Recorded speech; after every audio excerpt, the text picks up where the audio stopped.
Osmania university అనగానే మనకు అనేక ఉద్యమాలైతే గుర్తుకొస్తా ఉంటాయి. ఇక్కడ అనేక మంది గూడా ఇక్కడ చదివి చాలా మంది గూడా ఉన్నత శిఖరాలను అధిరోహించారనే విషయం మనందరికి తెలిసిందే.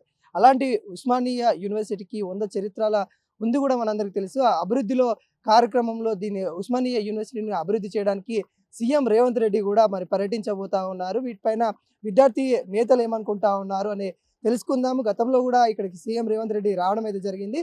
అనేక అంశాల మీద కూడా కొంతమంది విద్యార్థి నేతలు అయితే ప్రశ్నించడం అయితే జరిగింది. మరి ఇప్పుడు ఏ విధంగా ఉంది? విద్యార్థులకు సంబంధించిన సమస్యలు ఏమైనా ఉన్నాయా? మరి సీఎం రేవంత్ రెడ్డి వచ్చిపోయిన తర్వాత ఎటువంటి అభివృద్ధి కార్యక్రమాలు చేశారు? ఇప్పుడు ఎలా ఉందో తెలుసుకునే ప్రయత్నం అయితే చేద్దాం. మనతోని బీఆర్ఎస్‌కి సంబంధించిన జగ్గయ్య అయితే ఉన్నారు. మాట్లాడించే ప్రయత్నం అయితే చేద్దాము. బ్రదర్, ఎట్లా ఉంది ఉస్మానియా యూనివర్సిటీ? సీఎం రేవంత్ రెడ్డి గతంలో వచ్చి వెళ్ళిపోయారు. వచ్చిన తర్వాత ఎలా ఉంది? ఇప్పుడు మళ్ళీ వస్తా ఉన్నారు. ఎటువంటి మార్పు కోరుకుంటా ఉన్నారు? ఎట్లా ఉంది? ఫస్టు రేవంత్ రెడ్డి నమ్మనీకనే లేదు ఫస్టు. ఎందుకంటే రేవంత్ రెడ్డి ఉచిత మాటలు తప్ప నిజమైన పనులు ఆయన మాట మీద నిలబడ్డదంటే అది ఇప్పటివరకు అయితే మేమైతే చూడలేము.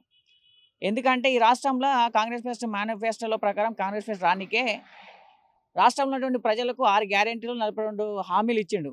ఇప్పటి వరకు ఒక హామీ నెరవేరలేదు. ప్రజలను ఏ విధంగా మోసం చేసిండో ఈరోజు ఉస్మానియా సిటీకి వచ్చి కూడా విద్యార్థులను అదే విధంగా మాయమాటలు చెప్పి మోసం చేస్తుండని మేము విద్యార్థులందరము భావిస్తూ ఉన్నాం. నువ్వు మొన్న వచ్చినావు, వచ్చి ఏమన్నావు? ఉస్మానియా సిటీ డెవలప్మెంట్ కోసము అది చేసా ఇది చేసా అన్నాడు. ఏం చేసిండు? ఏమైనా ఇచ్చిండా? గుండు సున్నా. ఇప్పుడు మళ్ళీ వచ్చి ఉస్మానియా సిటీలో మొత్తము ఏదో డెవలప్మెంట్ చేస్తా అది అన్నావు. అరే నాయన, నీ నీ మాట మీద మాకు నమ్మకం లేదు. నువ్విస్తానటువంటి 1000 కోట్ల నిధులు ఉస్మానియా సిటీ డెవలప్మెంట్ కోసము ఓ జీవో పరంగా ఇచ్చి మాత్రమే ఉస్మానియా సిటీకి రావాలని మేము ఉస్మానియా సిటీ విద్యార్థిగా ఈరోజు రేవంత్ రెడ్డికి అదేవిధంగా కాంగ్రెస్ పార్టీకి డిమాండ్ చేస్తూ ఉన్నాము.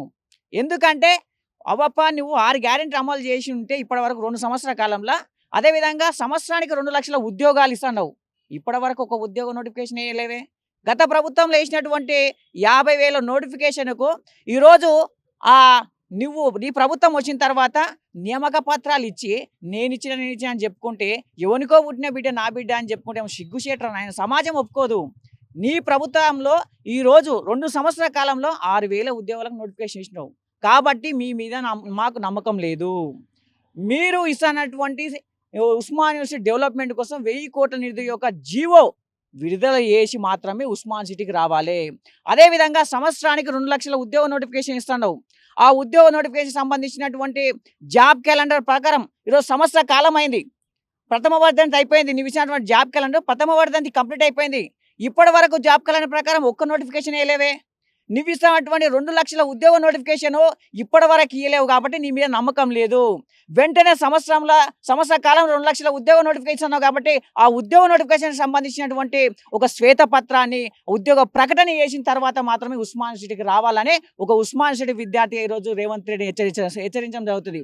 అదేవిధంగా ఈరోజు తెలంగాణ రాష్ట్రంలో ఈరోజు ఫీజు రింబర్స్మెంట్ బకాయిలు 8,500 కోట్ల ఫీజు రింబర్స్మెంట్ బకాయిలు ఈరోజు రాష్ట్రం మొత్తం మీద విద్యార్థుల యొక్క భవిష్యత్తును నాశనం చేసినటువంటి ఏకైక విద్యాశాఖ మంత్రి పెట్టుకున్నటువంటి దుర్మార్గుడు ఎవరంటే రేవంత్ రెడ్డి.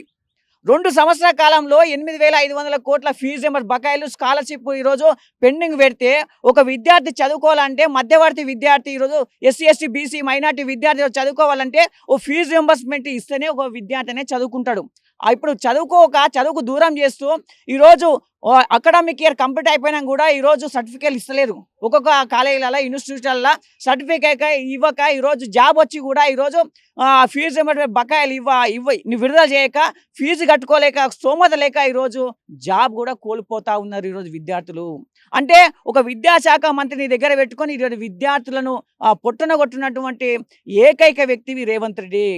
నీ వెంటనే ఆ విద్యాశాఖ మంత్రికి నాట్ ఎలిజిబుల్ పర్సన్, అనర్హుడు నువ్వు. అలాంటి వ్యక్తి ఈరోజు ఉస్మానియా యూనివర్సిటీ డెవలప్మెంట్ చేస్తా 100 కోట్లు ఇస్తాడంటే మాకైతే నమ్మకం లేదు.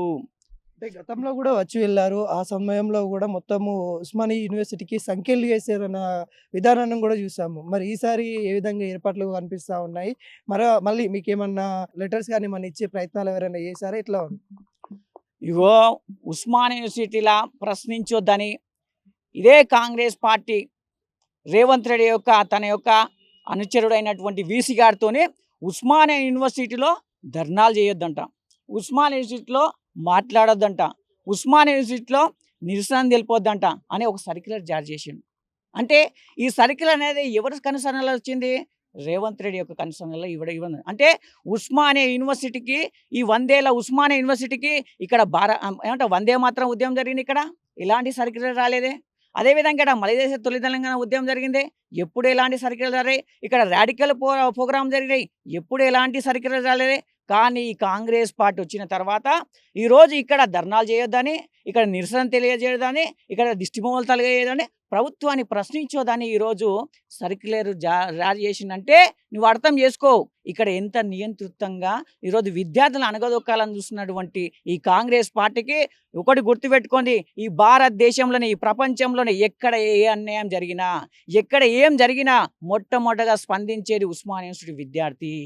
అలాంటి ఉస్మానియా యూనివర్సిటీ ఉద్యమాల పొరటి గడ్డ, ఈ తెలంగాణ గడ్డ పైన నువ్వెన్ని నియంత్రితంగా వివరించినా, నువ్వు ఏ విధంగా బంధించినా, నువ్వు ఎన్ని కేసులు పెట్టినా, ఎన్ని జైలుకు పంపించినా, ఎన్ని సర్క్యులర్ జారీ చేసినా, నువ్వు ఇస్తున్నటువంటి హామీల పైన ప్రశ్నిస్తూనే ఉంటాం, పోరాటం చేస్తూనే ఉంటాం. ఖబర్దార్ రేవంత్ రెడ్డి, మేము ఒకటే అల్టిమేట్ జారీ చేస్తున్నాం. మేము ఉస్మానియా యూనివర్సిటీకి రేవంత్ రెడ్డి రావాలనుకుంటే మీరు ఇస్తున్నటువంటి 100 కోట్ల యొక్క ఉస్మానియా యూనివర్సిటీ బడ్జెట్ను జీవో రూపంగా ముందే విడుదల చేసి రావాలి. ఎందుకంటే నీ మీద మాకు నమ్మకం లేదు. అదేవిధంగా ఫీజు రింబర్స్మెంట్ బకాయిలు మొత్తం విడుదల చేయాలి. విద్యార్థుల యొక్క పొట్టగొట్టుకోవద్దు. అదేవిధంగా ఇంకోటి ఏంటంటే, మీరు ఉస్మానియా యూనివర్సిటీలో ఇప్పుడు ఫీజు రిక్రూట్మెంట్ అన్నాడు, ప్రొఫెషనల్ రిక్రూట్మెంట్ అన్నాడు. ఇప్పటి వరకు ఎలాంటి నోటిఫికేషన్ ఇవ్వలేదు. 2 సంవత్సరాల కాలం అవుతుంది. ఇక్కడ టీచింగ్, నాన్ టీచింగ్ రిక్రూట్మెంట్ అనేది ఇక్కడ అవుట్ సోర్సింగ్ సమస్య నడుస్తున్నది. అదేవిధంగా మీరు ఉస్మానియా యూనివర్సిటీలో ఈరోజు హాస్టల్ సమస్య ఉన్నది. ఫుడ్ పురుగులు అన్నం పెడతా ఉన్నారు.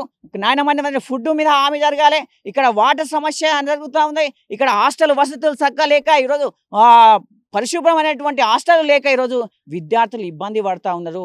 వాటన్నిటిపైన స్పష్టమైన హామీ జరగాలి.